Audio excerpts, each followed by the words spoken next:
In a shocking turn of events, Israeli forces have launched a highly coordinated military strike deep within Iranian territory.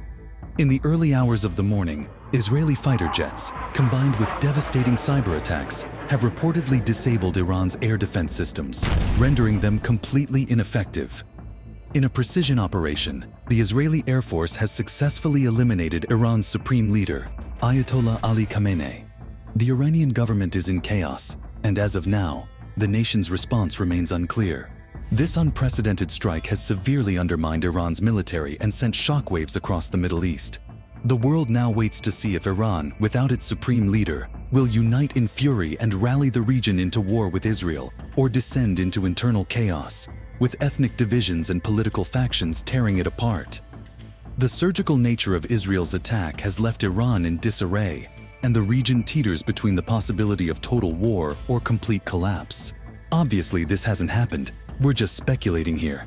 As we wait for Israel's response to Iran's recent missile strikes on Tel Aviv, it's hard not to wonder what Israel might be planning. Given how effective Israel's surgical strikes against Hezbollah have been, it's not too far-fetched to imagine a scenario like this unfolding. So how will Israel and Iran continue their hostilities? Today, we'll dive into both possibilities, comparing the military strengths and vulnerabilities of these two powers, and how Israel might strike back.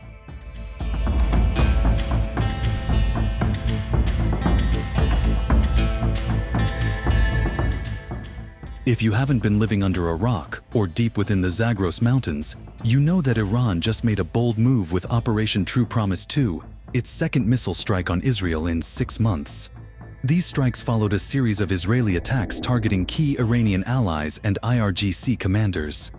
Iran was firm in its response, however, and Operation True Promise 2 was no bluff. Iran successfully hit key Israeli Air Force bases, proving that their missile capabilities are still a force to be reckoned with. As we wait for Israel's response to Iran, why don't we run through possible scenarios?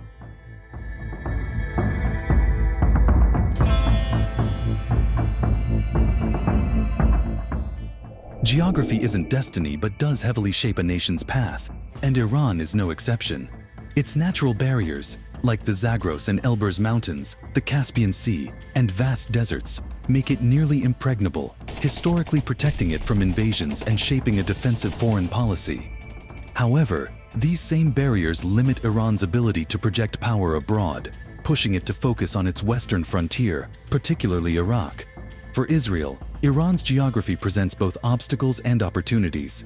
While a ground invasion is unrealistic, Israel's military strategy centers on advanced air power and cyber warfare to bypass natural defenses, disabling critical infrastructure, and targeting leadership with precise strikes.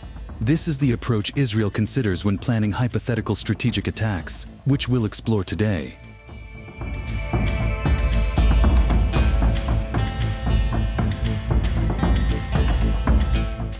When comparing Israel and Iran militarily, Iran's size and manpower clearly dwarf that of Israel. Iran leads with 610,000 active soldiers compared to Israel's 170,000. However, Israel compensates with a strong reserve force of 465,000, which outnumbers Iran's 350,000, and Israel's paramilitary forces are better equipped and more specialized. On the ground, Iran's military boasts an impressive arsenal of 1,996 tanks and 65,765 armored vehicles, compared to Israel's 1,370 tanks and 43,407 armored vehicles. Iran also has a significant advantage in artillery, particularly in towed artillery and rocket projectors. However, much of this hardware is outdated, and as a ground war is unlikely and ineffective in the modern aerospace-dominated conflict Iran and Israel are fighting. At the top of the Iranian military hierarchy is the Islamic Revolutionary Guard Corps, IRGC, which was established after the 1979 Islamic Revolution to protect the regime. With around 190,000 active personnel, the IRGC operates independently from Iran's regular military and controls critical sectors of Iran's military, economy, and society. Their elite Quds force oversees Iran's overseas operations, managing the extensive proxy network that Iran relies on to extend its influence across the Middle East. This proxy network includes Hezbollah in Lebanon, which has around 100,000 fighters, Iraqi Shiite militias like Kataib Hezbollah and Asaib al-Haq, which combine to have tens of thousands of fighters, and the Houthis in Yemen, with an estimated 30,000 to 50,000 fighters. These groups are part of Iran's axis of resistance, serving as Tehran's strategic assets in conflicts spanning Lebanon, Syria, Iraq, and Yemen. This vast proxy network enhances Iran's reach, making it a formidable player in the region despite the technological and financial advantages that Israel holds. Despite Iran's larger force on paper, the logistical and technological gaps between the two countries tell a different story. Israel, with its $24.4 billion defense budget compared to Iran's $9.95 billion, allocates significantly more resources toward advanced weaponry and defense systems, including its sophisticated missile defense programs. When it comes to air power, Israel holds a clear edge, with 612 aircraft compared to Iran's 551. This includes a significant advantage in fighter jets, 241 versus Iran's 186, and a stronger aerial tanker fleet, crucial for extending operational reach. Israel's air force is also far more modern, featuring F-35S, while Iran relies on older F-4S, F-5S, and Soviet-era Sukhois. Iran holds its own with its missile arsenal, boasting over 3,000 ballistic and cruise missiles with ranges that can reach deep into Israeli territory. Some of these missiles, like the Shahab-3 and its variants, are capable of carrying warheads up to 1,200 kilograms and are fired from mobile launchers, making them difficult to target. Iran's missile forces are crucial for offsetting Israel's air superiority and play a central role in Tehran's strategy of projecting power across the region. However, Israel's missile defenses, like the Iron Dome, David's Sling, and the Arrow systems, are designed specifically to counter these kinds of threats. These systems have a proven track record of intercepting everything from short-range rockets to ballistic missiles, giving Israel a significant defensive advantage. Israel also benefits from its advanced aerial capabilities, operating 612 aircraft, including cutting-edge F-35 fighter jets, compared to Iran's aging fleet of 551 aircraft, many of which date back to the Shah's era. In addition to powerful homegrown systems, REUS is sending a Terminal High Altitude Area Defense (THAAD) system to Israel, operated by about 100 US troops. Meanwhile, Iran has no reliable military allies, as Russia is seemingly reluctant to send its advanced air defense systems, fighter jets, and hypersonic missiles, despite Tehran providing Moscow with drones to attack Ukraine.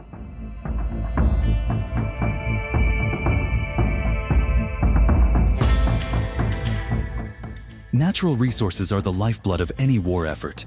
Iran is rich in oil and gas, producing 3.45 million barrels of oil daily and holding vast reserves, while Israel has negligible oil production.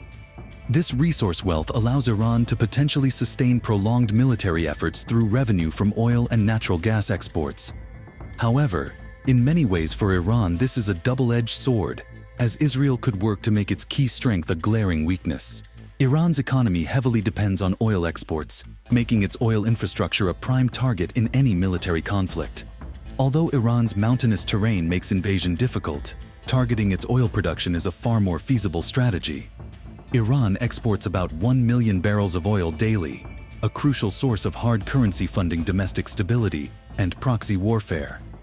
Karg Island, a key hub for Iran's oil exports, is particularly vulnerable due to its coastal location of Karg Island, as fewer defensive layers would need to be breached to reach the target. A well-executed airstrike on its loading facilities or storage tanks could cripple Iran's oil flow. Globally, this could push oil prices up by $10 to $15 per barrel, while Iran would face severe economic losses, greatly weakening its ability to finance domestic and international operations.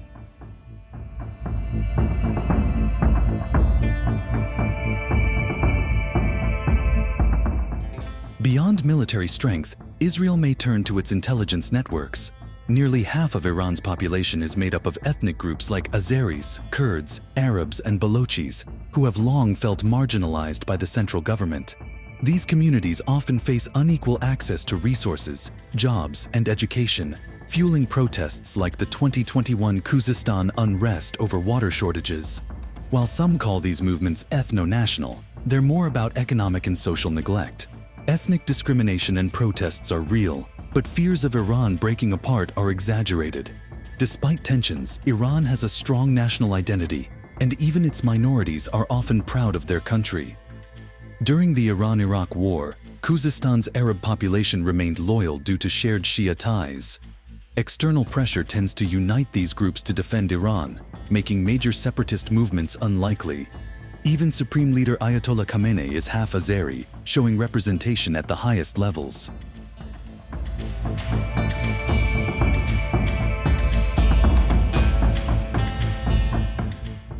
And speaking of Azeris, Azerbaijan's role in the Iran-Israel conflict is complex. While Baku denies allowing Israeli strikes on Iran from its territory, its deep defense ties with Israel tell a different story. Israeli military tech, particularly drones and missiles, helped Azerbaijan win the 2020 Nagorno-Karabakh War. Given Azerbaijan's strategic location near Iran's border, speculation persists about its potential role in Israel's military plans, including as a launch point for airstrikes and refueling. In fact, the Iranian president said that Iran could retaliate against Israel by hitting its spy bases in Azerbaijan. While the defense relationship is critical, an often overlooked factor is that around 40% of Israel's oil comes through the Baku-Tbilisi-Tehran pipeline, making Azerbaijan a key player in Israel's energy security. Should Israel target Iran's oil infrastructure, Iran could retaliate by disrupting this vital pipeline, striking at one of Israel's crucial hydrocarbon arteries. What makes Azerbaijan's position so interesting is that while Iran has surrounded Israel with proxies like Hezbollah in Lebanon, Azerbaijan gives Israel a foothold right in Iran's backyard. We always think of the Middle East when it comes to Iran-Israel tensions, but could this rivalry end up sparking conflict in the Caucasus too?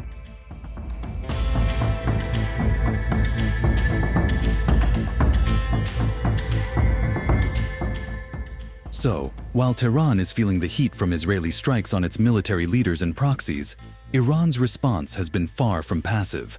However, to fully restore its deterrence, following severe setbacks like the killing of Nasrallah, Iran may still lean on its nuclear threshold status, though this risks provoking preemptive strikes from Israel or the US, escalating tensions further.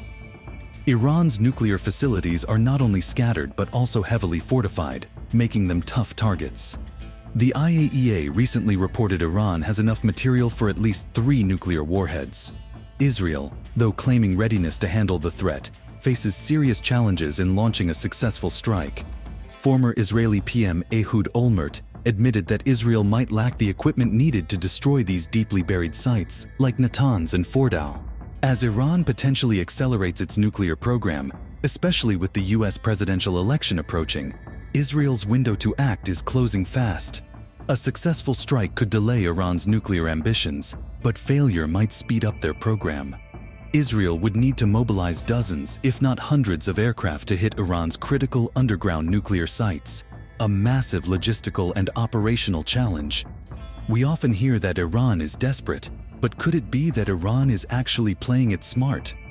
With Operation True Promise 2, Tehran sent a clear message by hitting military targets while steering clear of civilians.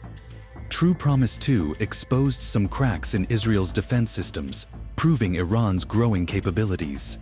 Now, with ground warfare off the table due to tricky geography and the massive gap in land forces, this battle is staying in the skies, where Israel's tech game is miles ahead.